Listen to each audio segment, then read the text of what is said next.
Galam malaka runwang malaka chandar malaka tiang mala naiti na dia chen dia nerka mala gwan dia la kona bianga lingtin kia gwa dia la kona gwe yenetin nere nei dia la kona kiba ya tameta eta di kanga eta di meta ka pode tului ai tin re monan ka Afrika ban ta me runwang kanai da kon la dia Afrika mi kia ta bangwan ka dong ta badak ka US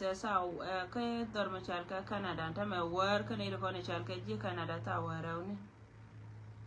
Australia changda che ner ka ta no kon tin gol dial ngan ba barar ka gwa dung ti da me ka me se jawe ka ja ko ba county ne da ko ne chalka ja ko ba west wa me ti da ka ne dial ko ne chalka ja ko ba west Luanga ko biya chia ko jen be chop kana kon goro baro ai kay kamana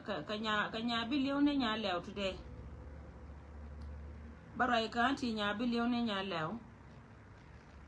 meta ka gade men jal ke ko kol kana dor e wurma chal ke re gai ko te ka rin mo goro balar nya billion nya lew anta ka jaw mo goro balar ne de kon chal ke ja ko ba west especially ne di chal ke jabus baya larme ta kare doaran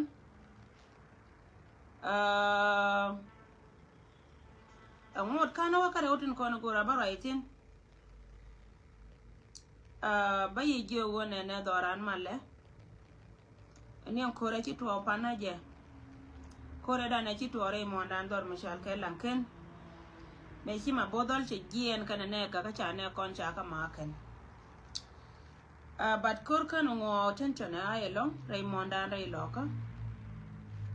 ja tin dung do wo ka ne tin konen kwale chole ji doar ka nyura dorien especially ne ko ne chal ka je especially go ka nyura dorien ma bore jen juje cha jo ina ka kana ne ka mut ka la wota ka preparation both side ba ne ken dial anytime soon ket ka me cha larie bana te ka ko kena bana liang again Roy me la jene do ko ne chal ka Jacob West o jen te ka me ta ka na me chiro da lat cha waka puanche waka topic mal mo galong mal me di okay thank you so much kwar yes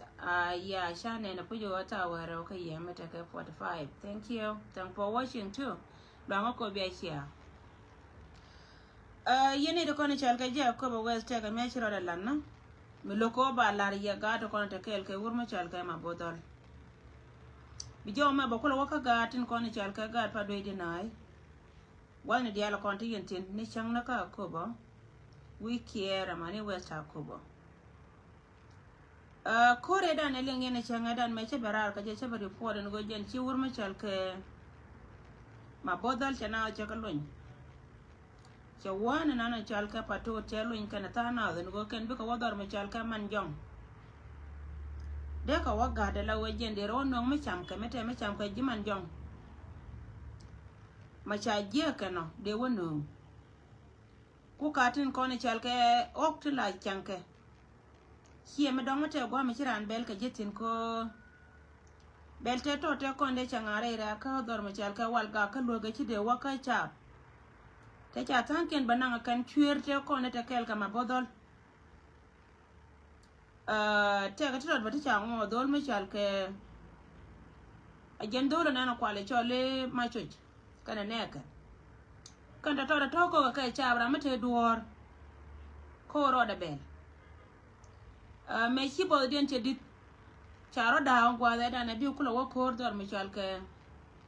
abi kula wa ka pi bi ka wa ka lanken charo da la wa kan chi ka wari chin la wa kan man ta ka wat ka jangjane ti pai ka nuari kan charo den da la go en gwa me chal ka gwa mate ji ayi wo te katin ba ngwana wa gatti ne jena ku ina le ngo kan chi ka wa ka man jong me bi ko kula wa dar me chal ka pangao kana wejan a chenga da na we ka ke me chi gari che ka ngala wo chi ka wa ka buani kel ka kwar me chi ka toka investigation e lat ke ken ko gor ga jaba ngaya gar nga me chi tiai me chi ramat jang ne te ko na jel kel ka bol chwal ya kwach me chi ka waka buana waka dual ka ji buane jen chenga lo cho waka tor me chal ka wejal kana man jong cho waka pangao dor te ko ne lingen ka cha bel ken nyomol woni wera la ka pangao an gwa ma cho be cho ka wejal men kwala gore bi alingen dia ko ba west chene do kono chal ka gad pa do ente ku chunga chikan korbo wana ngane korbo la korbo ru ninji gal pa do cha na ngaken me chara no ka ba ken cha wadop ka nyin ken kono gorke te ka tan kwari ti ta kel kan kwar mo mu karo ra matke kon korbo chien pa do mo kan ra matke bad ngode mela jal ka rodien ko jen panke na ken gorke no kon ka kana ka cha men ka cha pa nyur ne tri la waje na ka ji ku me ka no ba me la ke ku ma yo ba la ne ko ne chal ka jaji poi wal ga na jen gwa na kula rum ka ne dia ko ne chal ka ji we sa ku bo men go mite ka malat ka wal ga la chal ka so gwa mo la were duoli an point en korbo la were duoli en korbo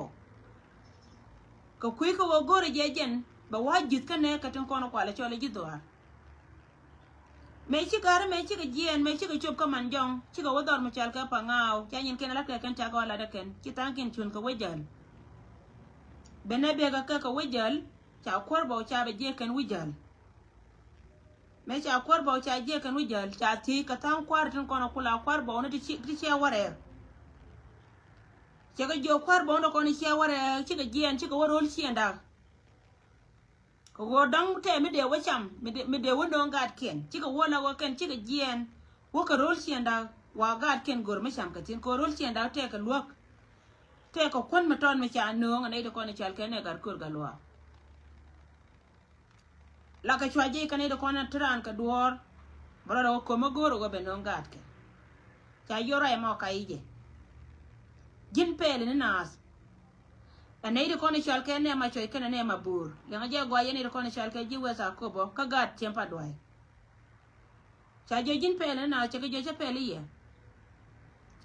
munu wajen ne tato chi ga jien angwa mo je ga je te la me de te poinde te bi ko de te poinde ko ngai je wo chi ji ku me ben chang nyura la chap me te la me de te poinde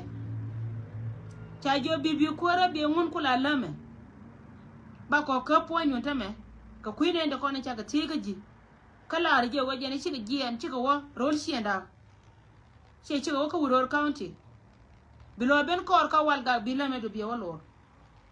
ki kwor bo ko joke ki kwor bo che la me de cha kamrar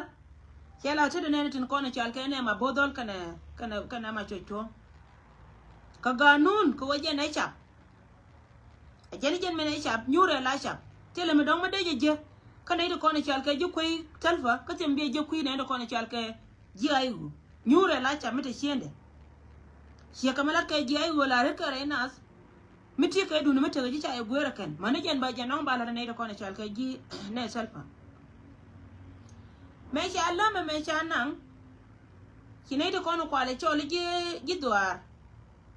che poinen kwar che lonien me che lonien ka ba da che lo waka walga we kor biede we bide we je lor ka we ro da ti ngum ka bje ngum che lel so me che chop en changa mo chang matana ke dol re ka walga kan kwara la kwarbo ne to kono chale chiem pa do dinai kanan do wajen ba shop gwado la chie ba wan nyam ne te kon te cha la me de cha wa pe ken cha chu ka ba kan chuer tin kono chal ka wan ma bodol kana dol me chal ka ma chu tuom cha ka ba kan ne wana mo kana le shop wana na ta ji ku me te ka tin pla ne de kono kula cha tin dol ke kume kel ko kan chap dial la ka bare ka la chap ta ga da na kite kan ji wesa kobo akana kono ba ko nyura la chap te la kum ba ka support ka yin kum daro antame rame je na te ko kora la wa beret ba wa ko wada kon ba ka nyur ka gat ko ba ko lot ko lat ko ka pele e kuma min jiya na na tuna and then me cha ngai wa che chobre ka wal ga cha kap ki ma chu cha na cha ga ja kana ma bodol chwa kap ka chwa la re gar bi cha nang na ka wat cha kwar cha wa ka ba kan cha yen cha la ka si jin an cha da ne chu ka cha la ro wa chen cha doi cha ma yetu kurngwan le nga go chi ga yetu jana ngwan ga ka yetu kurngwan cha doi ka doi mi din me cha ga ngwa ma ne riam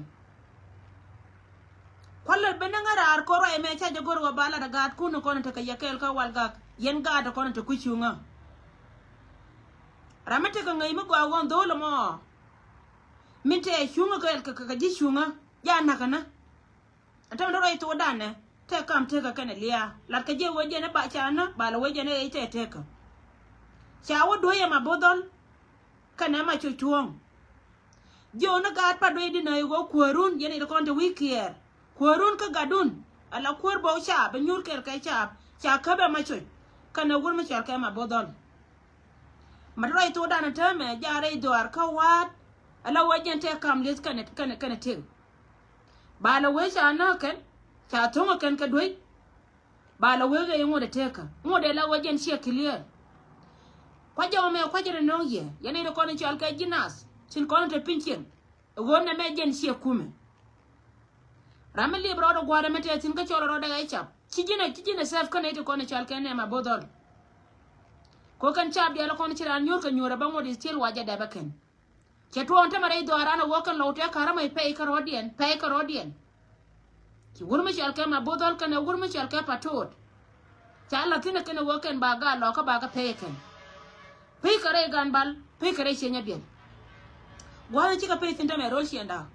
ko chol kana county dien kan county da ro ti ta ma ko ka sa pa ringa long ta da wuri ma chol ka ma bodol an kwala barare ne cha lia minen ka ben cha jala pal ka puon yo ne yen cha to kon to gwa mo en go gwa nan ta yen tin chene da kon ta yen kel ka kan ta me chi ku me dun ka ku me nan chi ku ma mala e ku me les me ne ran ka ne diatin kon de la re je che bu lo ka kor che be pal che ka ta la ka ya ai wo yen ara me chi je gor ba ben kor a nyur ka nyure kon ko kon ku me cha bala da kan no ko wote la kana pal ka ye kan yen cha ko gor ka je wa ba yana atame yene ko ni chal ka gat pa do ni na ri me ni changa da na chia wo chi na ro din wale rai do ar ma chal ka wesa ko bo cha ya sairar ko ku ko wo ka yen kwar ko cha ya kam kwar kur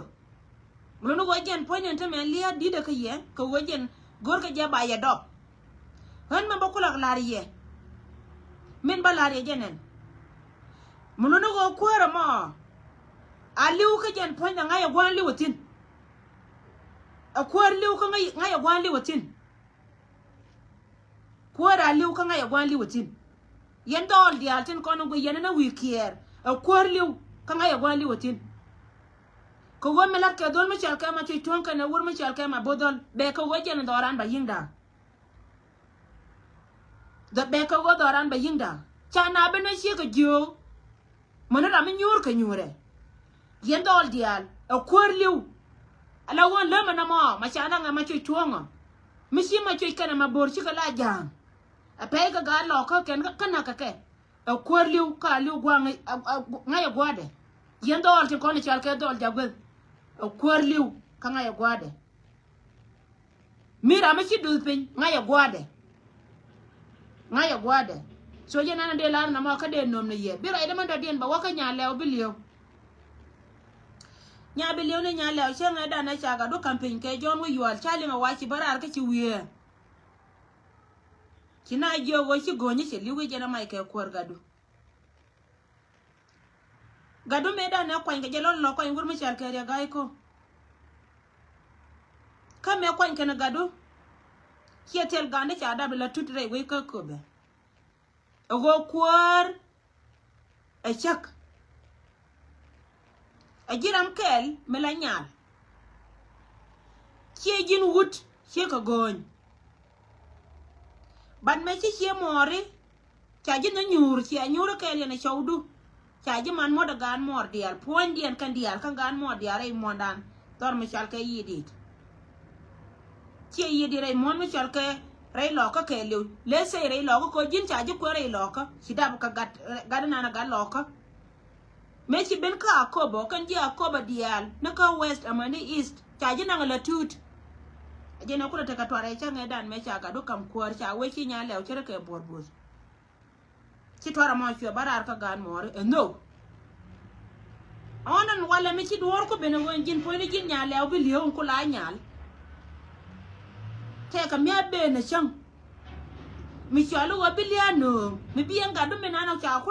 kula kam ne jin nyal beliutin ka baga tuni tila ga da mor bi ka liu ti da ka jinta me jin po ni jin nyam boy gwa ko ngwe tino anwo mi chi ko lar ngodi lul nya biliu ne nya lew chere mo ngodi lul ngodi ka mi wiye ko mai ka no kom ga do ka wo chi da mor go liu ne di shal ka ji akoba me kwan ka ga do kan chi ka do ar akoba te ka ruch kane da kono shal ka ji akoba bakan di al bataka palpin me changa yo ya ga ite ka mi no nga kana gorbi ko baral ko kuel chapil kel kanare ka ga di ala kono te ka ko ba sera mi nyir kuel ko ga no kuel ka to mo na ka reality e wur pan ko jena momo mi cha ga kana la gu ni ken ka wangde ci ga di alten ko la ngar ka kure cha kuel ngi ken ci ga di ko di ala ko la tula ma ka pal ko la ken cha kuel ngi ken ka kwai ka cha ngi ken ba duel gora muno go kuel cha ka ponya ga na ka di al doran ke lo ci ma dor na ni cha le dorun yen chi en biliu yon chi yen ne ko no kwale cho le chi nywa chi to duel chi en boz ka ro ade menana na ka kuetin ma ka jero lana nan ke lo ko ku ko wajen cha pil kel ka ga na reke ante me cha ko to che nga panen wajen cha ga do cha kwan che cha jingi mi te ga mako bena wala bi gadu kuna kana gad gan mori angu mi laari ngalo nya bilio ko gadu kan me ja chop tane se ngapan me chero da bar ngani sienen ka wang dun tame go jene se chop ka westa kobo se gien pana je chop ka wat ka dor mi chal ka walga an walga ngana che do nya bilio ko go ba lo rar tin bi lar ko nyal se ba lo rar andrame bi lose je jin ngude kamero na jini cha ko gadu mai ngude kami jini na kana jiri gai ngude kami jini ko yije la go jin point a me cha kam ji gan mori bi pil ni jen gadu de roi ka je ka wo gadu yon kana je wurma chal kariya gai ko me da na kwal je kika telen tudwai dum me goro na je go ba dor gonye be lo chungre gad gonyo ko gonte ka wuni ti ci gor ka ci gwana fio gad gon fio ka pal fio gadu fio wono ayeri to na pal kana je ka nya bilio wala me ga gwa ka kuiro ka gojin mo gadu woli wurun kina be bel ka kobe gadu no kwel a chemte ka turbil me dai ka yam nyali bu ko da kamna ka wacha gad chaga na raka chakana nya bilio jiti mana me tela ram mi chala ran me la gar nyal me la wako front line be nyin ka na raka me te ko kur me chitu ngi je go history na ma ka kon ngi je history na ma ka kon ai mo ndana go gar nyal me china raka rom ka chen gwani la nyure ko wajena do wakala ba yodo la wetin chenga pana jena kap kan jen ku ki dole to de dan CNN me roja ka social media cha wo ku ngani luyo ni ji ko ngani me gar jirar ka ri ko me wa pali chenga dan che waje pente gan che yo moy ka ja kai chance ko bi ku belian moy ka ja kai chance ko bi ku belian ku che ti je cha kala nya bilio ajan kere bi ku na na ma ko ku che ti je cha kala ku cha kam trust aga na reke cha kam trust a chiema ndonde cha kam nya la gar nya mto ka shwe we ka me ye da na roka me da ne te ka ko ba te ka wi me ye ka lo mi don ku le je na na me kam na direction me we ka na na ka dor ma chal ka ngada ka kana te dia la ko ne ba biliu ko ba chenga pan na ka ku nya lew na ka ku nya lew kel mi shiga du che ba ka rar ka je andram bi tare jin ala titi le kon gati ko ne ko ni chal ka lo won te me kati gor ka roi mala roi na ba ka ban ka social media wo tomorrow bana lunja utin bana bentin ka bana baraitin anta me gila go ije bi ko to ni duelu ije na ga du ye kwar che ngai go ga du bi rojan nyambo ngane bi ngi ngai go bi rojan ko go du mi che jen dir joy nya law chang ti rol bu dir joy dir barar bi roi na ka media ko go dir roi je na me ben ka che mori dir ya kula ko ya jaw gila da history na me wure da na je ro da changa ne chodo men chan bianga yene to kono chal kelo wure da na je ro da changa da me lar je wone ne to ko wone ne wur mi chal ke ngada ka jabar kane gar kana na ka la nyi ka kana ko ba ku lo me yete nyam to kon lat wure di da mo mata ko ma chete wango bianga go yen ji ko ba ka bianga ba yelo me yete jete kon la re ko re de me ngwet me chalo chakana so ngure ne nya bilio chu na wie ka chu alam chu la wala ro che ba mai da pa gan me dol ko go jen point de mo wa da pa gan me dol bala ne ti chala te man ti chala te gwan dum ma kana wallu jaw ka jen gwa de dan che de ta ka gan me dol che de ta ka gan me dol ala ran me piedi la ngeri je ran me piedi la ngeri ja wai dan gadu minan min le ro den tame re wana mo ka be je ka je be je ka ku ka be ngar ba ni dia la kono tete chang bale je ro na ba lo ro chi nda ga da be je tin kula do chi ngwani che ku bi je cha ngar kalas min ba kula lar je ga go ru mo wete mo watwo abe teme betu ka gadu chu wei gwe ya bi la ro yin jin point te je tet ka liya ku nya bilio ngai ni go an ku na jin ko chenga pan churi ya war ko wo nin ka to bare kuara nin ka tung duka ko wo kan gata dia le ko nin tare doaran la kwan karan mi chi di ore chenu to kuara do baje camping me cha ga do camping churi ke ne wi cha ga da yom chi da don kuara ka je na me ma chi kula bena wala ma ga du chena cha kana che da ma kan chi na chi ko rai ka ji angan nya mi chi ka ji ma rai ka ji me angan nya mi sie ka ji amarai ka jime nya bilion ni nya le ajira mi ci do te kare go nan titi na tame ci gwa da mor e da ne chal ke gondi le ci gol chan ci gondi je la ta je pele ka je na kwala na no gadu ji ko be aje na ma kan gadu ji ko be ko wajin ta wai jin nya le ko gonyo me ci goy na na chana na ka dor me chana re lo ko chana na ka mela kal chara mar gar go ma ye na ka ngada ka me na dor me chal ke juba do to do ya te ke bed record re mondan mulwan mi ci gadu ci ko ci deje ba cho ji ko be ci ko ba bet ko gadu me we ko re ci ngapan ci kwan aji kel me de la gadu ler me we ka medan we ka chon mo na ci aji dap tin kula do runi ko be me te ji ay wo re de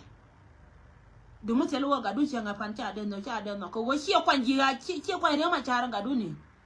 ka shwe wara ye ba wo kuora ba na lead ka ko be ka shwe buru mi chal ka riya ma ka patu buru mi chal ka riya ma cha ka shi kwanjen ngu me la ke ne da na shi mori awa ya nya le nyur nya le mis nya le nya der to wo ji der jawru de kamra de la we der jawru de kamra de la we mi ci ko nya na ji ka wo she chora ka di da chip chen ni de jawru kamra de kam we an bene bir ga jema nya biliyo tomorrow be gia ka ji tomorrow be gia ka ji so ne majina la re ji go wo gadu ji ka westa ko bo ka gadu mi to ko we atetin ku ye ci na le ci kana ko ku te no ba linas me da ne we kor me kap ko kor ne de ko ne kap ko kor gwa da na kap ko kor tin me kap ko kor nya bi le ko yote ko de la kam je ajene la piu bor char ke jas ajene la piu bor char ke jas gate content na ka dor michal ka akoba west ajene kam na direction akoba west ko le bentina wale ishela headquarter ba chien ni me chira la changa pan ka dor michal ka chuol dor na dor mate ka kot a chang wura ka wor me la we chu ka te kon ka choto tena arbieni ka arbieni ba ka ba kuy ka cha ba pan mane jin kuy do gwe ngama ka dor me char ka ko ba west shin en pan for ga je ka walga nguma na woti na walga nguma go ami ki latin wayen ka men na yen jika walga sia jika na walmai sia chwa ba jalo ne pen ka bitin na wale bi be cholo yet ko ta dunga ko ba ika wobi gad ko ba bi kana karo ko nyale le rije ko jin bi gad ko ba bi kana karo ajano gori ajilar na me kum na jeli kele kuma wani andrama wan chemete ndor ma chal kama chiwen kala ngan me chi ore set pin ko na lo ko ngor kama kwele mani atame wan nin ga te nin jen wan karo la te ka 40 days nin jen wan karo dien kinin ka deme chat ka nira amela na to kara ma gorje wo be we be peace telo won mela ta che ka ke dum no won la role alar jeni go gar nya lew biliyo dara mo min goro wo be gar ka bi ka bor pin ci biliyo na ga ta ko ne chal ka ga da ko bo ci ga che nya bel dina tin kuzi ti chire da today wan be do che ka ja be to be ko kon kan ni na abi ga lo ko lo mier bi ko lo mier biga lo ko lo mier a chimun kai ku magwa ga liya wa biya loje ko go mi chiro de today la wa bilato ka gar ga ne ria ba ji kula ba yusi ka dasta alan magorji kina roi ka ji la bedi likke ka mi shabala la gwina na tiya mam ka laiku mi shante ga bi je today tela na mi bi tela ba ter tela ba tere we ka kina ba wiye ko na rodo ka tet ka rodo joni jiwa westa ko menan my dear brother gar nya le bilio ngai ni agwa wo jin bitaka mai kale ngone gwadu da mai kale ba gad dar mi shalka ko ba wel nawo da ma da ba jin a cham cha je moy kai jet be bitengwanan ba jet bo ka wi kele ka wi da kan bon wal ta larji and mark my word ma betuwa go biriam nyo gu pin ko dornano ti ka mai kala ma ba yene ma che to ti ka mai kala ma ba so na ma jana la re nya le bi le daro wo jin nya bi le ne nya le che to de ke ji wodi roi ka gadu kadiri bara arba bina giyo me jin chen mo ngi je gwa gonda be beje kan ga da kono liu today ka ga tuni tila ga tuni gan more ko jin nyam kel me dari la arba ngoy wi gwa ga jin nyam me cha pi dorien me cha ba kam ni kuor cha me to rol nganian cha me to rol nga tela gar nyan ma kam ka kuor ka cha to ji ko be an chia dor cha cháu đứa nhon nó mà quay trò cái chả đóng nó cơ cô về trên đây phía lúc cô bà quay ở trên này cha cháu lên chân đàn cả gadu cái này đây yên cô đấy giờ bây giờ mới thấy cái lia mới về đây yên nó vào trên nó bà gam trên nhiều cún bà lá đấy chỉ nhà leo bị liều lia gam cô yên bây giờ quan đoàn quan bị liều bà cháu lên đoàn trên này mới xí cái mấy cha con là đã gồn bà gadu bà gồn bây giờ cái nó rồi đủ cái gì bên anh nó cái nó cái cha nó gồn bây giờ ông này muốn lọ cả cha wa kama gwa na jen ka wal yira ala mi da me ma cham ka wala me chetuk der an mit wonun ko run wam ka be mi yo ka chang dar ka ngoda yo ka chang be mi an ti de me kan run ti tet ka bo mi te kan nang dok ko chi mi pa na ja karew so ti di ala ko na lat ke ti lat ka tin ta ma ka kan go ko kon ko wali hana na be benata ma re do aran Aliam gia ngan che to kanai da kone chal kai che nya la bilio kaya to kanai da kone chal kai gat pa doi dina dol banya luya kwata kwati no gorja gor gwata kwarti no a kwarti lu che ka jok gor gwata tino so jana ande gor de nyoko no bie mendong dien ai choma wako kon wora dial kon wara min da kon longa tel palapin kon ja kon moy ka roy mi din mi chalo go je din roy dan kamilet kon mi chiran chienen gwana na tetin bienen la de duor biyo kwa je ramara da longa bela de je puch lakin mo waka action ka kuilat betel chana la ro dan ko wo kon bana la kwany mite ka mede gwa ga kon la ngongo kon la ngongo pain kon kon wor la ngongo pain kon la gor kon bay wol mi no gondo wor be jia kame nori ga me terwai ko do randu mala nen ka duor ka tub de waja be na ka bina ro de la duor tinde ro galo medan mite ka gan mite ka runde jandang rew she te ka runde jandang diok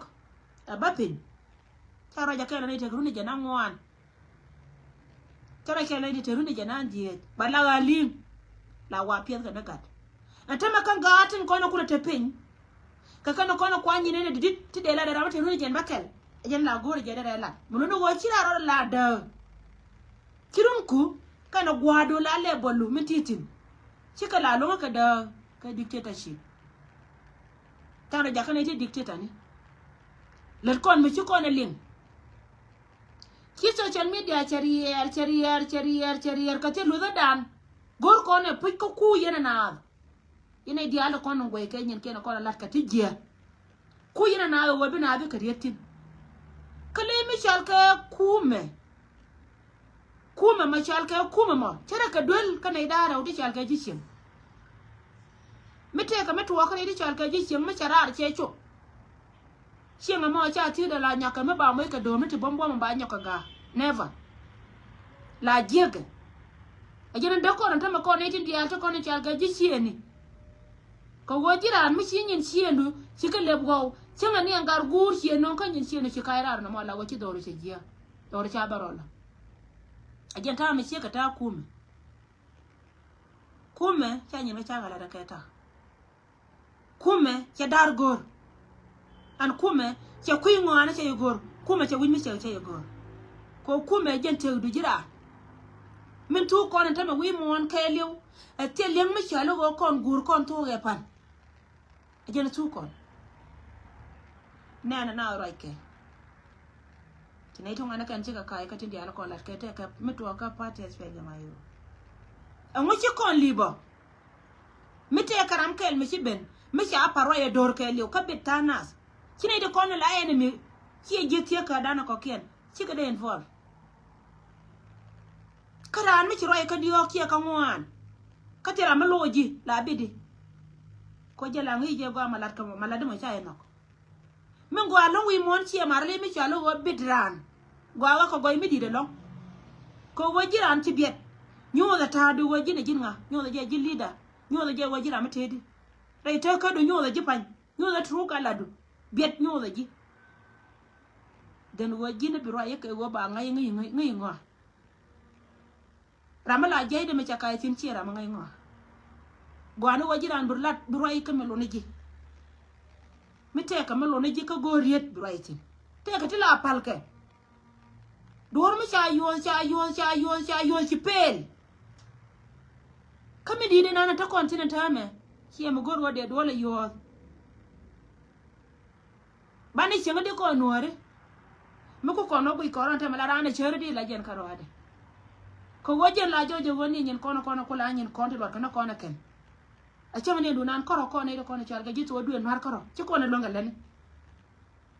karama wenga ngangan o de ci te doar o de ci te ra me nyorwai o de ci te ra ma kui ngwa me bala ngira ma do die kan wey ma de ko la wey di wey me te doar mboro la pal penya la wongan bala wey ne manana la tera di bara la jaka doar bala wongan ba mite ka me cha lar pana da mara ma ko gwa kana ga cha linga ne tin wan ci chojen gwade cha bala banya ka do me giyan bala bata kari de barar ko to ga balbal kon diar mane cho pel kon diar kel ka bana cho ruwe ka bana cho de je bombom bana tie nyon ba woni wey mo ba cho bani an chom na bala riya go kon ta ko re ile mun lo wonta man ta ko re ko ra mata kon tin chan charan jo jin ko ba gwana na titin ngode stier che jin ko ko la ga go jin nyure ci setol bi cha ko bikar wai mi ci kula nyure ci cha ko ci kar wai bi kula ngai go jin a jin leda bilad wai bi kalat mi te kara mi ci dole te bi dole bi jey a jena nyol ko na mo ci ko da ko tar jien te par na ro den wi ne ko kien te na la ko ci we ci wona ga changda e ko de na mo e title ko ni gen bada jira mala yen miti gwala mo jin yen a jin yen dor ka jin yen dor mo kula bada jirar ala go kula gorno wanjin pointu bine ko ne yen bi kula mo ko wakan panken ba go ba luza ken bi shobu ne mishi aga yen ran ene daro kaka yene ko na kula tanyam kiye shwanga wo biya bara ka biya da pinyala wo biya ne ko ken me jo chana ga rama jo ne dia la chana ga rama shi rama de na lon ka ledeka gano ne daro mi ci ga la ken ba kuma ken kame ma gor liang bara gor ne dang dok gwa me te ko gwa to ko ken ci ma gwa de ci gwa right continent am ko to ko platform ko ken de na de ka right mi yen yen je ndoro pu ci gor je wo biya chod yer ala wo we ci ko nyana pu dor ci nyan ka wuni nuore ci pel nuore jin ci pel pu nuore jin ci pel la wo jin ci akwan tele mi chare te ka du la gorni je wa michal ke dundu ba dal ni kitini sia ba jalo nga ma daka jikara ba jalo nga ma ngar ka jingara e dungu du wonora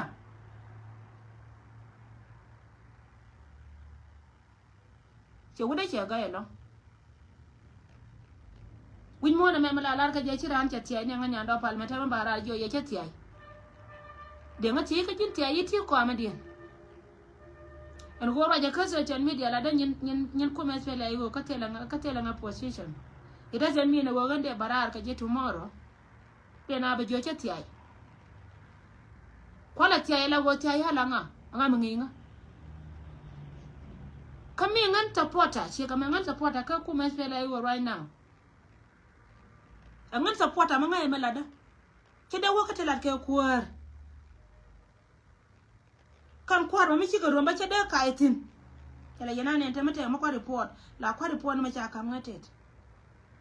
che da kaitin ne me che tuwo na shi wa che lim along ko kan gwal dia la ko na ra la kenyen kentin tati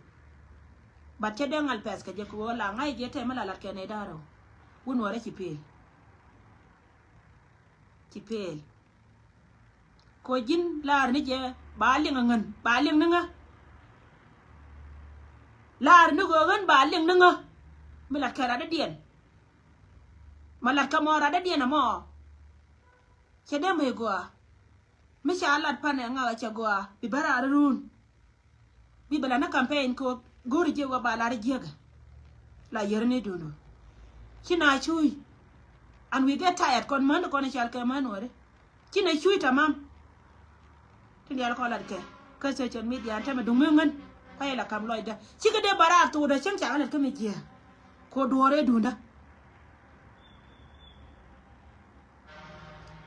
dunda lakin dor ma ga dundwa jin kon ka dor ki to la pes ko jen bi mi jere bi ngal kamra ri to bi la pes ko bi mi jere bi ngal kamra ri kara da dina na ci non dai dunga do mu goro bi peace la ka bi je pondu ana mi jema na la di jakarwai jantara mi lida na ma ka gwanas ko ra mi lida gwanas angana ti diala ko nen konke la na la biet la na ka lo goy win mon ko wonta ma chane enemy men gore chane je fulfill ni kon chane kamje irun bi ana wona ke wiye ala wachi ala ro lingni chiang tele be lia dun ngo bi ana wona ke wiye tomorrow te ko te ka me nyane ni wor me chal ke riyo ma cha ka yen to chia dora me chia dora ta me che ku jo ya gai wo me la ja riyo ma cha ko be pel te pondun yen ji ko riyo ma cha me ja riyo ma cha ko be pel ka ti dia la hone gul ka yen ko du mu te ro ka yen ka to ko ni chuyen tin ta ma tin ne ana to ko go ni na bi a chuptin kiran ka de parar ka tok de de yen lo che ne go mu te ke wik ne ni ci joy me dan ka gwandi de yen ka lo ja ka bi ga ben ya jala da la lat ke na mora mi gor je go be dora be kamra re ke mi ji batte la je le de ne gam le de ne nyir til ye ne ko kien ka mi ma du nun karo mi dum da wo li de yen ala wo ba joje wo mi li jin won wara chi me ba pa ba du do gol ke ne ko kien bat ba je wa use ko biliu chebe joye go mi li jin chi me de na nang nyam jena gor yene teo cha bay an cha ka ngwan teo cha bay an cha ka ngwan kon man dia la kon chi tap ka gat ke yen na me gora roi an chi roi me de la ke jala nan atama kwa yeti yene dia la kon chi barar ka social media te batin kon chi je ka mane kon chi al ke siasin ko siasin la buru ka ga te la gwam te ga dang baro mala go male ni ko ma selfa bur je ka me doi ka rodin la kam ni ka kanyen ka mai len ka social media kana ka mai len ka social media ajene cha kula mai rodin ka kingdom dia na te dit kentin mite ga da ro ba ka nan ka kingdom jani min chal ka jien kan te lo beldas biko watin chiwa chiga ga ka chiwa chiga nyen ka chiwa cha ro bel lakin chika bagra la go kan panken biko be bel ka social media ba leaders ba ka be bel akwar aga ti tien ko kula supporters kana ma joy ka jur ko go gam ko go ba la ra kane di cha na de lu ngam ba na leader kan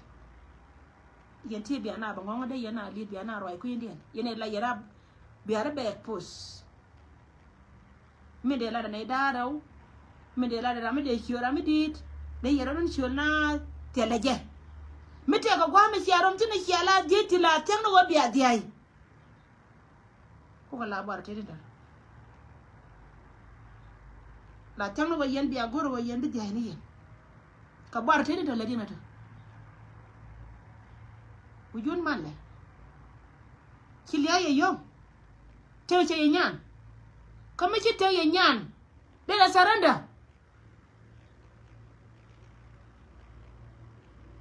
de rodon mara me ram nyon nche la melonga kalen me chi teo ye nyan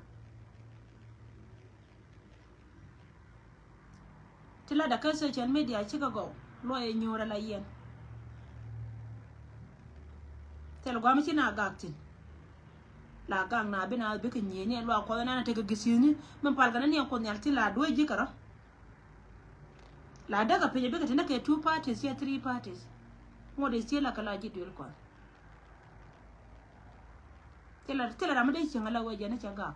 lakin ramenyon kana ramete cha la ga ka ga be ga nan ka public be nan ka public rama tele cha min ci nan ka public to de jira ma guyi ngamo e dundu elu kara mi ci dundu la nan ka public ci rew ci teyina na taga ji ci na mana te mi ci da ci kana mana generation ta niam ci peace we mon ka jira mo kan ce jira mal reina yende nore ngai je go wojen ko akon pambe te ka dun an ngan nya ndo palma la ngai je ne mala roina kide ma char pel tele ma kide ma char me la ba chob go de tena me ni ne ya ma char ma ja ka pel ka yen tele ra ma ci ko char e dor bum me dor mala nyen kana ka tekke ka be ji mai di do ka joy me de kan ci pa tela ron mi chia mara nyona ikur la na ka yaka bali na long yen kor ngum de pe no de la de pa la kin do rai du na ma wo yen kele dun che kar ka ngai ngo ane ma di de ma te ka yema che ya ba rama la gu ro de wo ngai ngo mo de ra de na dor che pe la ra mo jen mi la gu ro de te ka du le ni na ka ngai ngo ane a jen dor gwan la ma choro de dor ne che ngai kai kan ngai ka ngo jera ma la pi de na mo jena len ka jala ba jena boji rama gat ke but do was gat ka chan amoy dor mi jena me dan ka jurdi ada tit jena kan korun an chika jena ken je ga yen jen to today chika jena ko ken je ka yen kama sha wa kam karan mun ta ka gad juraba mun kula ta kai ya ba ce lon ga lana ba ara andir rona tom ka kon makantwa kama ci cho mer beda ka wayen mi xiya ko pa mer xiya ko pa ngai gwa wayen pan kun mete ka do mi xiya tul a xiya ku ka xiya ka job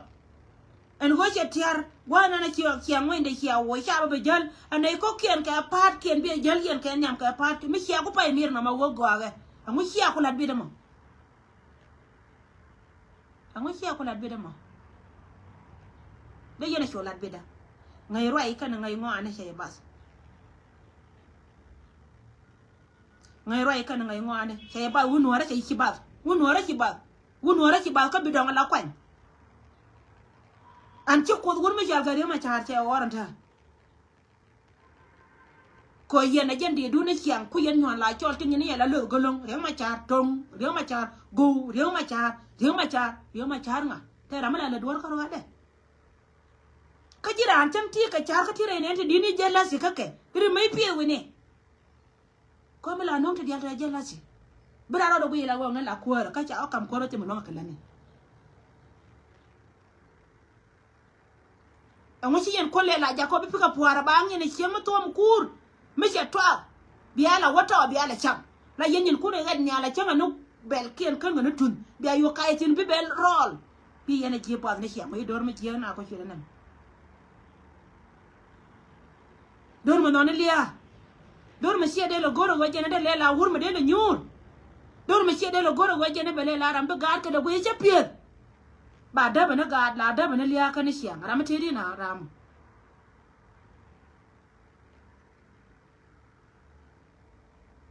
kina ro ke ma ke na lo wode ti kono to on te me de ka to on to dun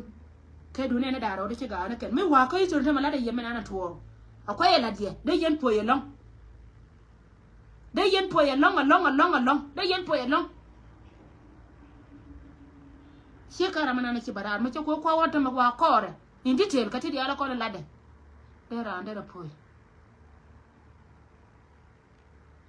ko gwa de da ne we gwai ka kanta di ala totin mi ci wa kore ta ma kwalla ne je in detail hiye me de ne di ala ci ba wona ne te ko de kula ngarka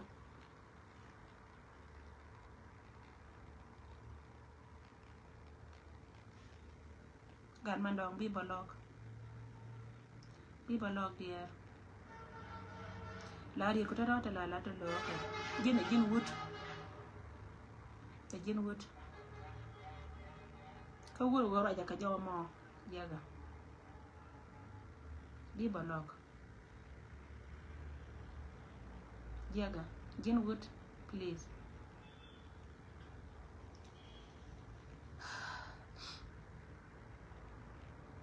lakini na moja na goro ba kam yala advice we gwar ngale le lo nyor ngale ne le lo ye ko ne ko kene chine te da to pinda ma chang kon chine te da chine to bo or ne show or ne gan mara ko tine banke yo jenta me la wo ko ne ko kene dia tin ko ne to ko ru ne leb la pen lo yara ne pin kati la dien ka ngara ya sorry chama de yo telephone na ma jana be ngara la chum we gwar ajana be ngara na ma wo yen mere la char ko gore je bi alo nyor an social media tin ron ko social media ka ti gor ka len ka we awareness be barar be we be aware ka men ti to so de tara me do nga telephone long be ne do be ngar ya ajana ronga na ma ke social media la nyin duel kana nyin kume ti shiga nyin de chibra content way gwala na kala na gwala ti char mana wa nyortin mana wa advice mi te mi ci loy du lo jiran roy na karam na ci door ci lo ka jaka roy ko yen nga yero yelo biara chol nga na me ci je mi chom go jena de ya da ba ya wada biara chol ne de bla liem bala ngwan bi je na lo pe kana rodan jaka jire ka enough so gugre ne ka angan lim ka social media ka kui ne na kono cha moy ka bor ka kui gangdan yo yene idealtin kon so yene idealtin kon tila dier ka kui do lawte kon de pay moy ka bot ki dol wala da ne de kanatin ki gwa da ne ki alen enan kanatin ketia telo gwa manan kanatin wal ko kanaka mi jeda mata lo du te ka way gwar cho banai kine ne de kono tol kana ne de ko kene ko kon ne de kono liu ke cha ko te ka message din ma cha na ko ga je wayen do ri cho da ne luak kine tere ne de ala kon tin lar ke te ga ne de tol na ka yo no tune so de tera ma do nga telephone along shit sorry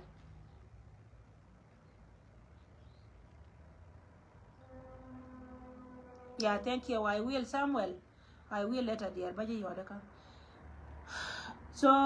agani jira mane nga gwa matitino mana tet kon moyna gad kon to kon ta bon moyna ka kamadide redo arare lo ka te ka bod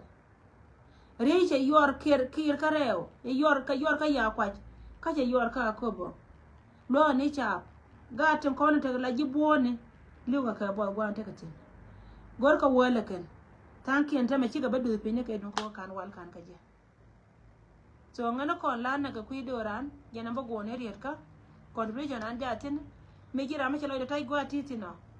ka yen mana kon char ka man lo ka yen mana kon char ka man lo ka manda ba cha chara wanda ba wora kor gan ka chara chuch la da me ci ka me cha ko lan me dana